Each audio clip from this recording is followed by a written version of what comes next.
বর্তমান যে সরকার আছে এই সরকার এরকম করে দেবে, এই ঝামেলা না হয় সেটা তোমরা ভোট কেন্দ্রেই যাইতে পারবো না, যাবো না কেন যাবো, গানের ভয়তে যাবো না।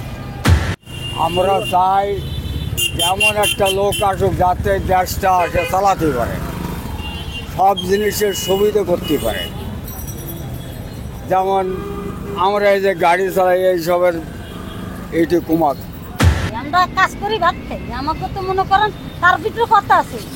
ওই একজন হইলো মোস্তান এখানে দোকানদারিকে মায়ে ভাতা দেয় টাকা দেয়, ওই সবের ভিতরে নাই। আমরা চাই নিরিবিলি থাকবো, তারাও নিরিবিলি থাকবে, আমরাও নিরিবিলি থাকবো। আসলে খুবই খুশি আনন্দিত যে একটা নির্বাচন সামনে আসতেছে, যেটা আশাবাদী আমরা যে স্বচ্ছই হবে, সুন্দর হবে।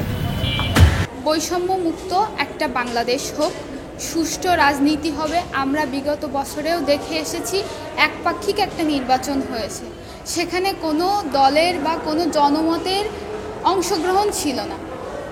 তারা তাদের মতো করে নির্বাচন করেছে, তাদের ক্ষমতাকে তারা প্রয়োগ করেছে।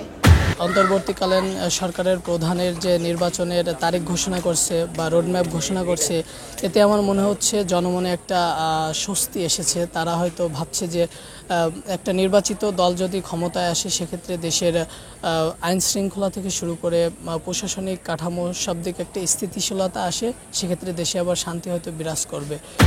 এখন যে পরিবেশ বর্তমানে আছে এটা শান্ত করতে গেলে যদি নির্বাচন জরুরি হয়, তা আমার কাছেও নির্বাচন হলে ভালো হবে।